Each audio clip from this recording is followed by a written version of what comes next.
Parang ano muna ako, pahipahinga lang din. Tapos ka na sa batang. Of course, I'm not closing my doors naman.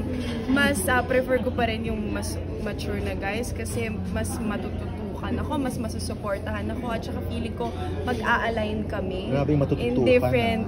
Hindi kasi feeling ko ako kailangan ko ng tutok. May ano din ako. Ay, huwag naman kung ano-ano itututok sa akin, ha? Diba? Hindi, mag-guide sa'yo. Mag-guide at magpo-protect sa akin bilang isang babae, diba? Nakababatang babae, gano'n na. Ako kasi kapag relationship ang pinag-uusapan, kailangan magbe-benefit ako from you. Hindi lang from material things. Kailangan yung growth ko bilang isang tao.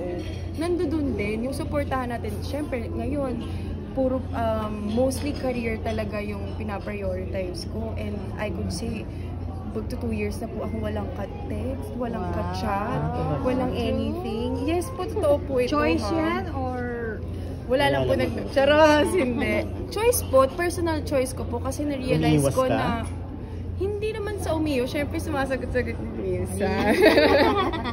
Pero, dahil po I'm still studying right now at syempre meron ako maging sino ka man tapos TikTok lang po, medyo mahirap din magbigay ng oras. At sa tingin ko, hindi pa ako ready magbigay ulit ng oras ko. Kasi yung pagiging independent ko right now, cherish ko siya. At minamahal ko yung proseso na to kasi hindi ko alam kung kailan ako magiging single ulit, di ba?